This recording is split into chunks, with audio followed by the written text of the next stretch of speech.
Cari amici, buongiorno e bentornati a questo appuntamento del ciclo Protagonisti Veneziani. Questa è la 10ª puntata, chiamiamola così, 10° appuntamento, e siamo lieti di avere un ospite d'eccezione oggi con noi, che è il professor Benno Albrecht, che è rettore dello UAV di Venezia. Quindi grazie di essere qui con noi e benvenuto. Grazie a voi, grazie a voi. Bene, ecco, come di consueto, facciamo una presentazione del nostro ospite. Quindi il professor Benno Albrecht è nato a Caracas, Venezuela, da famiglia triestina.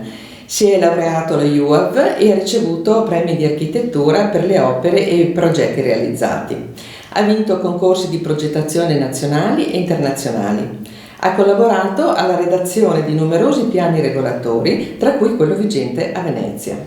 È professore ordinario di composizione architettonica e urbana all'Università UAV di Venezia. Ha fondato e diretto la laurea magistrale di architettura per la sostenibilità, primo insegnamento dedicato alla sostenibilità in Italia e tra i primi in Europa.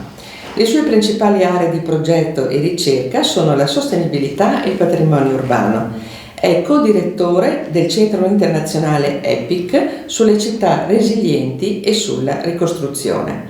Dopo la guerra in Siria ha condotto ricerche multidisciplinari sulla ricostruzione urbana e sociale nei paesi dell'Africa settentrionale e del Medio Oriente. Dal 1° ottobre 2021 è rettore, come dicevamo, dell'Università UAV di Venezia. Ecco, adesso dopo aver inquadrato il nostro ospite, se per te va bene, possiamo iniziare. Certo, benissimo. Allora, tu stai portando avanti un vasto e ambizioso progetto che coinvolge non solamente tutta la comunità UAV, ma la città intera. E la sfida è quella di rivoluzionare Venezia, raddoppiando il numero degli studenti e creando almeno un centinaio di nuovi corsi universitari. È così? E se è così, ci puoi illustrare in dettaglio questo progetto, i termini di questo progetto, e in che periodo di tempo si dovrebbe compiere?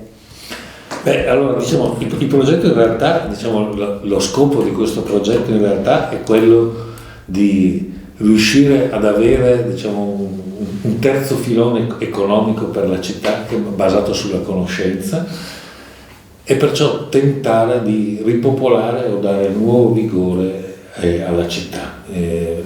Quando dico Venezia intendo terraferma, certo. tutto, insomma. E l'università è, le 4 università che ci sono a Venezia, sì, ce ne sono 4, sì. No? C'è UAV, c'è Ca' Foscari, c'è l'Accademia e c'è il Conservatorio, che adesso sono considerati istituti di livello certo. universitario. E le università servono per dare l'innesco a un meccanismo, cioè sono solo il primo motore, il motorino d'avviamento, sì. Così. Poi dopo questo sistema dovrebbe riuscire a funzionare in maniera positiva. Da moltiplicatore, così. Sì, cose che sono successe in altre città. Non so, ad Amburgo è stato lo shipping a dare questo, cioè la spedizione. Non so, a Lione è stato più la parte medicale o gli studi farmaceutici, sì. Eccetera, no? Secondo le varie città. A Venezia, una cosa che si taglia bene alla città è questo dell'istruzione superiore, ma soprattutto di riuscire a innescare un'economia della conoscenza molto avanzata, però molto molto molto avanzata. Venezia, avete visto sui giornali, è considerata la città a maggior tasso culturale, sì. in Europa, abbiamo più biblioteche di tutti, eccetera eccetera eccetera. C'è questa chance, c'è una chance, una possibilità molto concreta per diversi tipi di motivi, motivi a grande scala o a scala superiore. L'Italia tra i paesi europei, rispetto a una popolazione di età tra i 30 e i 34 anni, ha il penultimo tasso di laureati. Sì. Peggio di noi fa solo la Romania, tutti gli altri fanno meglio, perciò c'è un piccolo problema, che è un problema del paese. Certo.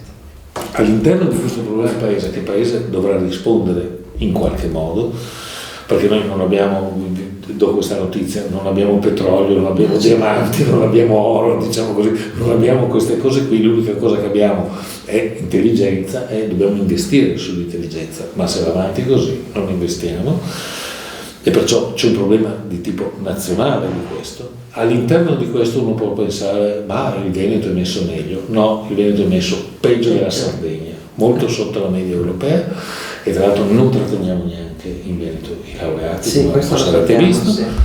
E potremmo pensare, ma forse Venezia è invece una città universitaria che no, anche questo no. Venezia ha solamente l'8% di studenti universitari rispetto al totale della popolazione, rispetto a Padova che c'è il 22%, Bologna il 18%, eccetera. Perciò diciamo c'è possibilità di crescere. Gli studenti universitari sono solo la prima tappa di un processo che dovrebbe portare ad avere qui centri di ricerca e persone che si fermano e che restano e che creano nuovi tipi di lavori. Questo meccanismo dovrebbe portare nuovi tipi di aziende, dovrebbe portare lavoro. Il lavoro è residenzialità. Quello che abbiamo, e siamo sicuri, abbiamo location, su questo non c'è dubbio, e l'altra cosa che abbiamo vetrine, perché noi non dobbiamo andare a crearci le vetrine, perché la vetrina ce l'abbiamo già, solo che nella vetrina non mostriamo le cose che facciamo perché non le facciamo per queste cose qua.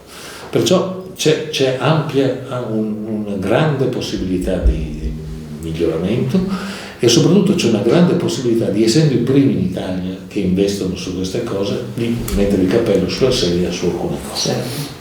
E l'altra cosa è quella proprio di riuscire a pensare per primi a quali possono essere gli studi del futuro, i mestieri del futuro e quale può essere questa economia della conoscenza, un'economia dei contenuti, insomma, che potremmo avere nel futuro, che cioè già esiste. Perciò c'è molto spazio da questo punto di vista e penso che bisogna cogliere questa occasione subito, immediatamente. Sì, quindi bisogna cominciare subito a lavorare, ma naturalmente questa si protrarrà nel medio e lungo termine, quindi perché è un lavoro enorme, per cui... Sì, però è un lavoro immediato anche, nel senso che puoi cominciare subito. Sì, cominciare subito immediatamente. Ovviamente diciamo, è una curva che aumenta nel corso degli anni.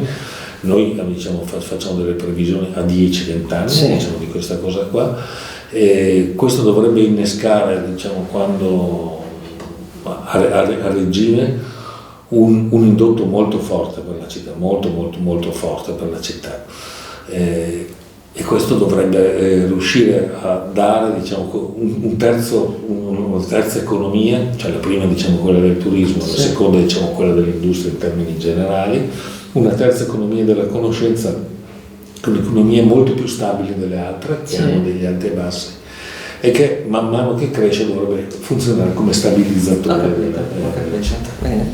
Ecco, quindi tornando e facendo riferimento alle relazioni, abbiamo detto che non c'è solo lo UAV, non c'è solo Ca' Foscari, ma c'è l'Accademia e c'è il Conservatorio. Quindi che tipo di rete di collaborazione pensi, avete già iniziato, oppure pensate di mettere in atto per poter poi iniziare e poi andare avanti su questo lavoro? Noi abbiamo già iniziato questo lavoro insieme, l'abbiamo iniziato, abbiamo siamo insieme in due cose. Una cosa si chiama Study Benz, che è un'associazione tra le 4 università, e l'altra cosa siamo dentro in questa fondazione che si chiama Venezia Capitale Mondiale della Sostenibilità, dove lavoriamo proprio su questo tema.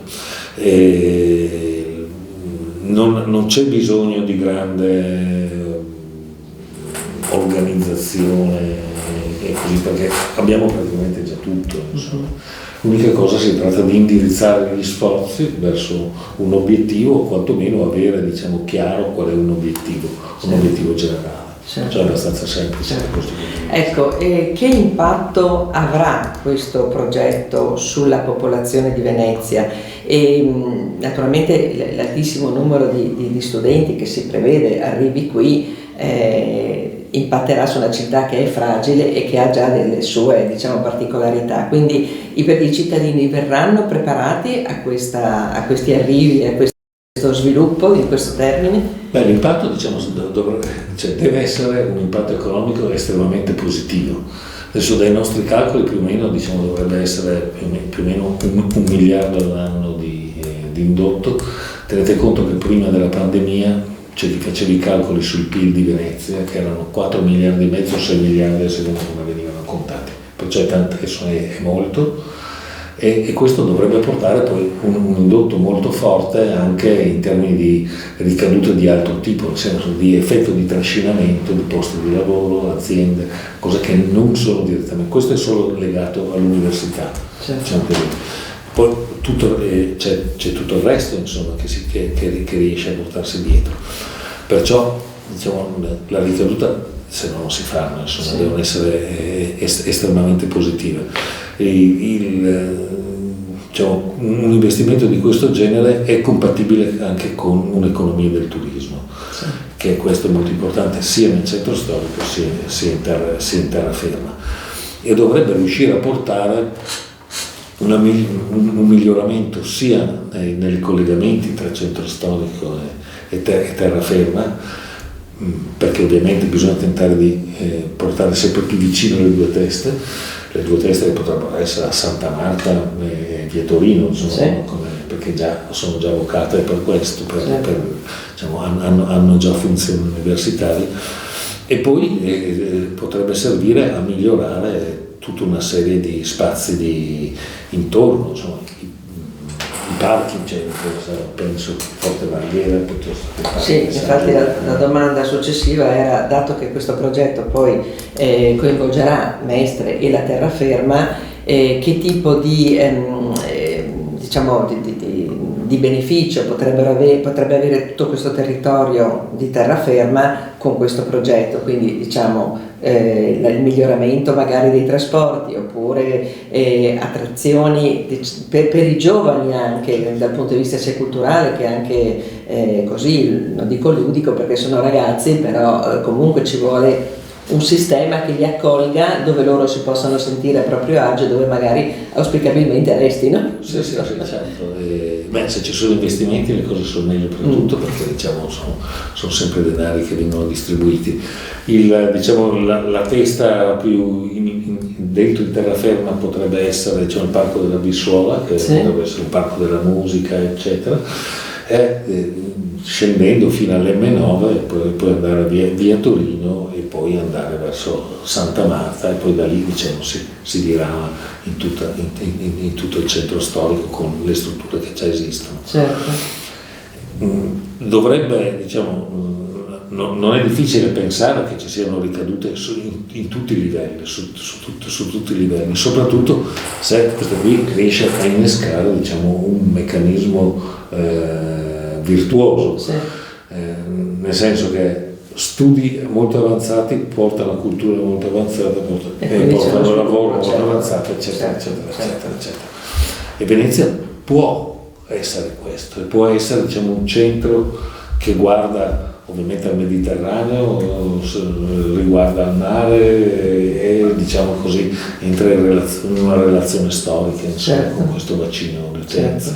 Sì, io a parte che ho partecipato a vari incontri dove questo progetto è stato illustrato, e quindi la gente comincia ad entrare nell'ordine di idee, quantomeno della conoscenza di queste caratteristiche del progetto, però sempre, ovviamente, ma perché è giusto che ci sono alcune perplessità che ci sono anche arrivate dai cittadini. Per esempio, si pensa che una nuova popolazione di studenti che arriverà a Venezia non contribuirà alla stabilità della residenza, comunque non rappresenterà un verso contrario allo spopolamento che c'è adesso, perché alcuni dicono che gli studenti possono essere assimilati ai turisti, quindi mobili e non statici. Secondo te questa è una cosa verosimile oppure no? È sbagliato, questo, nel senso che gli studenti durano nel tempo, cambiano le persone, ma durano nel tempo. E poi molti di questi, il tentativo è questo, non è tanto di avere studenti, quanto di avere residenti. E perciò di avere posti di lavoro nuovi e soprattutto persone che si fermino. Però non puoi avere persone che si fermano se non hai, diciamo, un bacino ampio su cui puoi pensare che poi queste persone si fermino. E poi, ovviamente, diciamo, la parte principale sono i posti di lavoro, ma i posti di lavoro oggi, quelli che sono più possibili probabilmente per un paese come l'Italia, sono quelli di conoscenza avanzata. Allora si tratta di un investimento, diciamo, in questo senso, che tra l'altro, se uno vuole fare proprio i conti, è un investimento che costa molto poco rispetto a investimenti su filiere molto più forti. Certo. No? E perciò, diciamo, si taglia bene per il nostro, così, per il nostro contesto. Certo. Ecco, noi come progetto comune abbiamo fatto qualche tempo fa cioè io personalmente 2 conferenze sullo stesso argomento, cioè sui buchi di Mestre, perché adesso, al di là dell'ex Umberto I, che ha una sua storia e le sue caratteristiche, però a Mestre ci sono molti luoghi anche molto ampi, in luoghi strategici, ben organizzati, che potrebbero essere appetibili per moltissime attività, che però sono rimasti, diciamo, lì, quindi rappresentano un vuoto per la città, rappresentano una mancanza di posti di lavoro, perché praticamente tutti erano luoghi occupati da aziende. Addirittura in via Carducci c'era la ex sede della TIM della Telecom, che occupava 500 persone, quindi immaginiamoci il ritorno economico, però adesso sono abbandonati. Allora io mi chiedo e ti chiedo se magari si potrebbe, anche nell'ottica dello sviluppo, anche dell'attrattività nei confronti di aziende che potrebbero investire in questo settore, pensare magari anche a questi luoghi, perché sia il Comune di Venezia, ma io appunto l'avevo già auspicato, ma anche la Fondazione e anche questo progetto potrebbe magari vagliare e collocare delle cose strategiche funzionali al progetto, quindi funzionali alla città, proprio in questi luoghi che sono fondamentali. Sono lì, non occorre edificare altre cose, sono proprio lì e sono veramente, ci sono delle cose molto belle, tra l'altro. Come vedi questa... No, beh, assolutamente sì, non c'è nessun problema da questo punto di vista, no? Qui si tratta solo di capire quali sono i vantaggi o gli svantaggi a seconda di una collocazione rispetto a un'altra.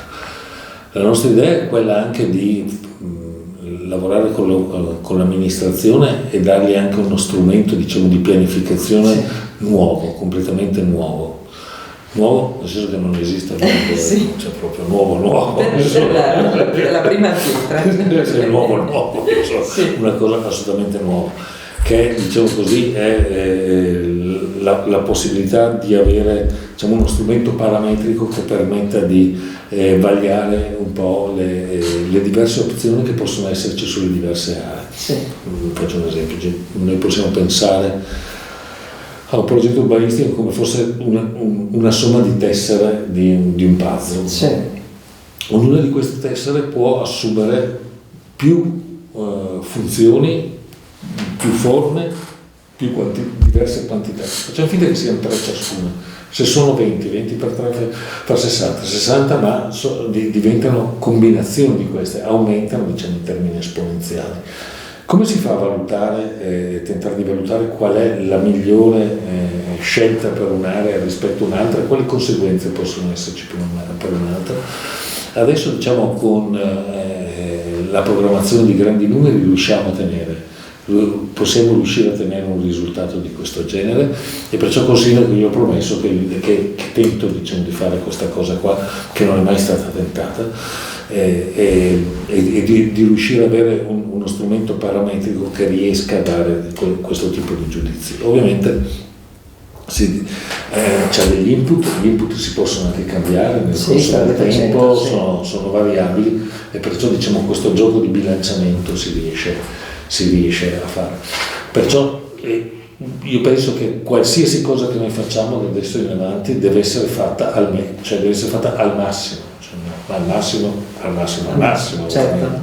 Sì. A noi non ci risulta, non so se qualcuno ha altre conoscenze, a noi non ci risulta che sia stato ancora fatto uno strumento di questo genere al mondo, e perciò vorremmo applicarlo fin da subito qua. Una curiosità, anche gli studenti del tuo corso stanno lavorando su questa cosa o è a un livello più alto? Beh, diciamo è un livello più alto. Sì, no, ma voglio dire, certamente, però magari i ragazzi possono dare dei contributi anche così, di idee, in una cosa collettiva, diciamo così. Beh, adesso diciamo questa cosa funziona così all'IUAB. Noi abbiamo un luogo che è Catron, il Palazzo Sì. sul Canal Grande, che è un fondaco della ricerca, cioè dedicato alla ricerca avanzata, e lì abbiamo un centro superiore di progettualità che si chiama C. Scarpa, è un centro che tende a indagare, diciamo, i livelli più estremi di progettualità, più avanzati di progettualità. Lavora proprio su questo tema, sul tema della progettualità e sul tema, diciamo, di modellazione del futuro in qualche modo. All'interno di questo centro ci sono dei professori, ci sono dei diciamo, persone che hanno fatto il dottorato di ricerca, persone che stanno facendo il dottorato di ricerca, e ci saranno, ancora in questo momento non ci sono, ci saranno anche dei tirocini post laurea e pre-laurea, perciò diciamo c'è tutta la filiera, diciamo, dei livelli istruttivi che lavorerà su questi progetti, su progetti molto avanzati, progetti di ricerca molto avanzati, che hanno la caratteristica che sono legati, molto legati a problemi molto concreti, ma soprattutto sono fatti insieme con altre amministrazioni. Cioè noi siamo lo Stato e ci mettiamo a servizio delle altre amministrazioni dello Stato, dicendo va bene, noi abbiamo questa possibilità di progettualità, cosa che in Italia non è molto sviluppata, diciamo così, e perciò mettiamo a disposizione questo centro per poter. Questo centro è stato finanziato col PNRR e ci sembra un buon modo. È stato finanziato per 5 anni, ci sembra un buon modo per utilizzare queste risorse. Più o meno ci lavoreranno una quarantina di persone su questa cosa. Perciò abbiamo anche una grande disponibilità di energia, cioè molta energia. E anche sicurezza economica, perché appunto se ci sono diciamo, abbiamo proprio energia. Certo, perfetto. Ecco, parlavamo prima della Fondazione Venezia Capitale della Sostenibilità, quindi ho capito che siete in stretta relazione, ma nel particolare in che cosa si estrinseca questa collaborazione? Perché io so che i soci della fondazione sono grandi aziende e sono, diciamo, persone interessate ovviamente dal punto di vista economico, perché sennò non farebbero parte di questo tipo di realtà.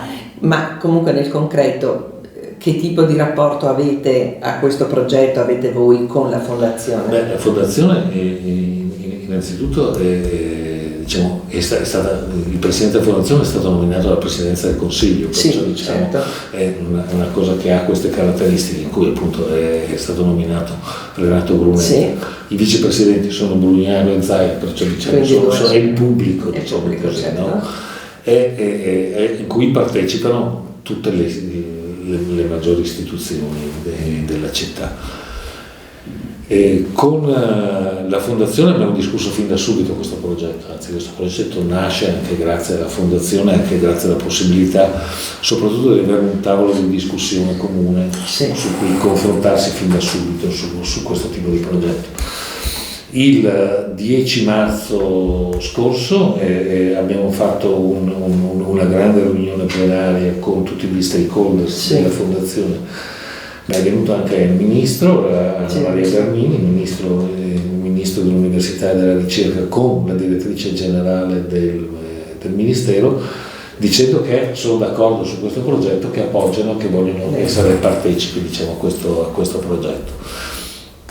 E dicendo anche che Venezia per loro, per il Ministero, diventa un banco di prova, un banco di sperimentazione, anche di forme innovative, di tipi di associazioni tra università, di nuovi corsi, di nuove forme di didattica. Perciò abbiamo tutte le carte a posto e tutti i semafori verdi. Adesso diciamo l'unica cosa che bisogna mettere in campo in maniera molto forte è materia grigia. Che questa è la materia prima, la vera materia prima, materia grigia per tentare di dare a questo paese un orizzonte di progettualità completamente nuovo e molto molto molto avanzato. In fin dei conti Venezia ha sempre anticipato delle cose che sono successe dopo, agli altri dopo, nel bene ma anche nel male, insomma. Perciò, e certe volte anche delle cose del male se riuscite a trasformarle e farle diventare del bene. Perciò Venezia ha questa capacità di anticipare il pianeta in una qualche forma. Perciò vogliamo riprendere questa forza, riprendere questa possibilità, diciamo, di grande progettualità e di lanciarla avanti. Questa è l'occasione. C'è un incrocio di interessi, di disponibilità, di capacità anche di lettura, di previsione delle cose che non è così comune, diciamo, nell'amministrazione italiana.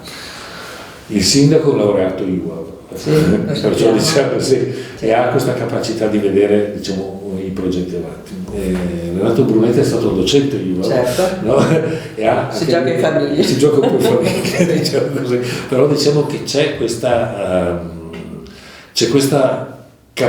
voglia di vedere avanti, ma anche se né io né Brugnaro saremo in carica quando succederà questa cosa, però stiamo lavorando con i tempi lunghi, e lavorare con i tempi lunghi, che può sembrare una banalità, ma non è una banalità, non è assolutamente una banalità. Anzi, che è una cosa molto rara.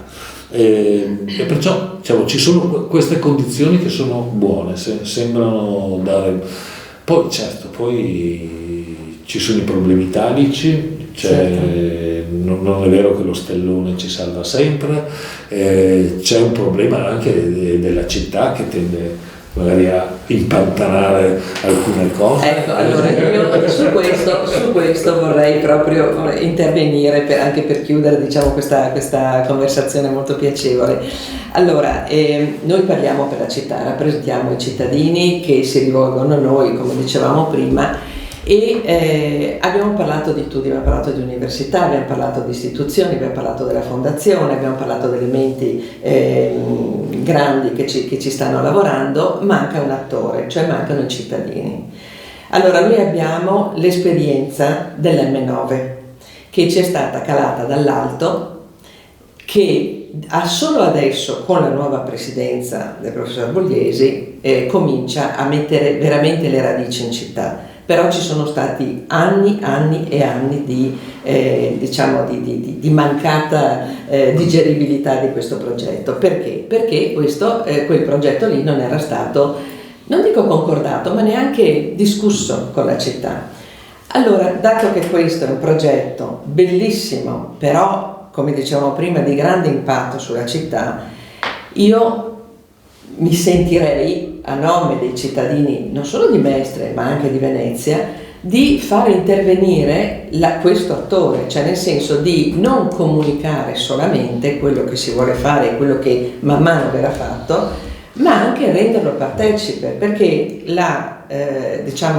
questo si tratta di qualcosa che è attuale in tutte le città ormai nel mondo, in Italia, e lo saprai anche tu, cioè la compartecipazione dei cittadini, soprattutto nelle cose molto grandi che riguardano il loro futuro e il loro presente. Quindi io mi sentirei di raccomandare questa cosa, quindi di coinvolgere in qualche momento dell'anno, oppure a certi punti raggiunti, di sentire i cittadini, o quantomeno di avvicinarli, per non far dopo invece ricadere una cosa così grande e dire: caspita, come l'affrontiamo noi cittadini adesso, che non ne sapevamo niente, o quantomeno sapevamo che si doveva fare questa cosa, ma non in che termini, non con questo impatto. Questa è una cosa che io chiedo, propongo e peroro nei confronti appunto di chi sta pensando a questo progetto. Beh, diciamo, ci sono tempi e tempi su queste cose. Beh, prima di tutto questo qui è fatto con i rappresentanti dei cittadini.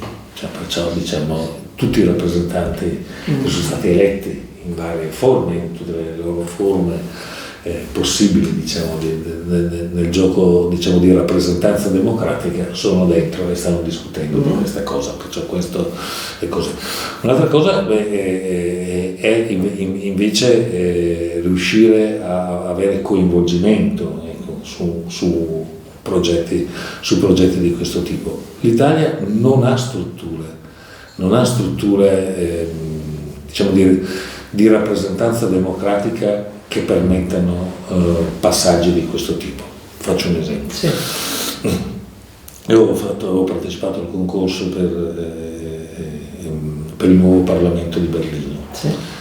Nella giuria del concorso del nuovo Parlamento di Berlino, che è un investimento gigantesco di tutta la nazione, della Germania, quella volta che si stava riunificata, eccetera, eccetera, eccetera.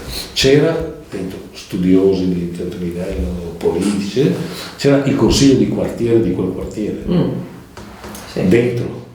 dentro nel sistema giudicante, il consiglio di quartiere. In Italia non c'è questa cosa, non abbiamo, perciò diciamo, secondo me bisogna riuscire a dare, diciamo, che ci sia un sistema di rappresentanza democratico in una qualche forma. Pensare che questo si sostituisca con volontarismo penso che sia abbastanza demagogico, c'è il rischio demagogico. Penso, adesso usando una parola difficile, diciamo così, che sia necessario, diciamo, un'epistocrazia, cioè diciamo una rappresentanza democratica basata sulle conoscenze, cosa che in questo paese non si fa, no? E perciò alcune cose io mi rendo conto facendo, diciamo, non tanto il lavoro dell'insegnante, ma quanto tentando di comunicare, per esempio, dei problemi di scelte urbane. Dove tutti pensano di sapere questa cosa.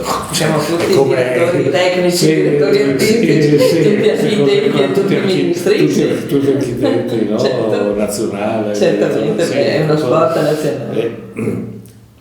Io penso che sia necessario avere persone che abbiano dei patentini per poter prendere alcun tipo di decisione. È necessario avere, diciamo, delle persone che abbiano un certo tipo di competenze tecniche per alcune cose. Non è niente di nuovo questo, e soprattutto non è niente di nuovo nella Serenissima. La Serenissima aveva un problema grosso, grandissimo. Questo lo scrive in un bellissimo libro Adolphe de Bérengère, a metà dell'Ottocento, scrive come gestivano i boschi la Serenissima, cioè come veniva gestito questo sistema, perché con la legna si costruiva la città, tutta la città, una foresta. Si costruivano le navi, perché senza le navi non si poteva fare niente, ci si scaldava, perciò era una roba molto importante. Certo. Però, piccolo problema, qui non c'erano foreste, perciò bisognava gestire queste risorse, che sono risorse che durano molto tempo, perché per crescere un albero ci piega 25 anni, perciò devi gestire in maniera molto molto oculata, tanto oculata. Bisogna essere tanto bravi che questa gestione bisogna farla con sistemi amministrativi nuovi, il magistrato della legna, ed è un magistrato così importante che non deve essere intaccato dalla politica di tempo breve, perché deve ragionare su tempi lunghi, e lì bisogna mettere a comandare e a gestire queste cose, bisogna mettere della gente molto preparata, quelli che sanno, perciò è necessario, diciamo, questa cosa qua.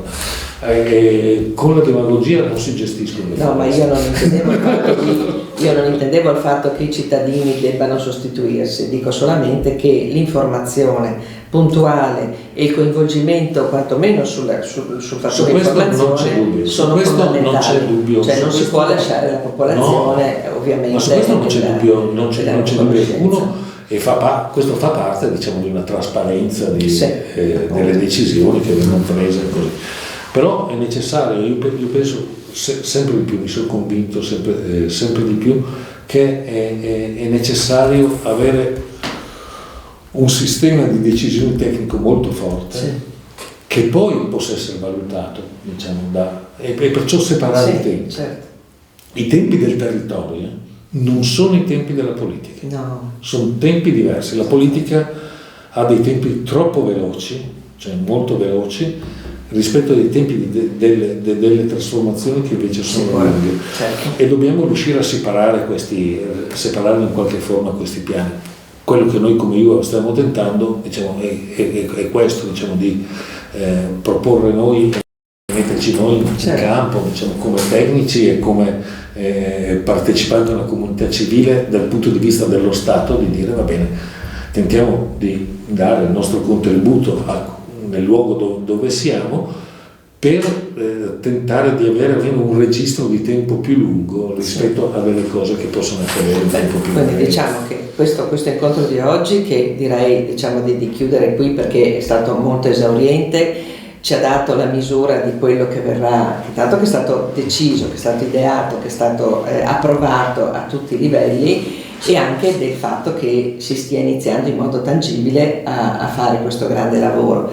Io chiederei di aggiornarci, magari magari poi resteremo in contatto naturalmente, in modo da dare ulteriori informazioni nel nostro piccolo, che non è neanche così tanto piccolo ormai, però è una cosa interessante, perché questo potrebbe essere un luogo di incontro e di scambio e di informazione che sarebbe utile sia per voi e anche naturalmente per i cittadini. Quindi, ecco, quindi allora io ti ringrazio per la disponibilità e per essere venuto qui e aver accolto il nostro invito. Grazie per tutte le cose che ci hai detto e che ci hai illustrato, perché insomma saperle, sentirle con tranquillità in una trasmissione come la nostra è interessante. E quindi grazie ancora.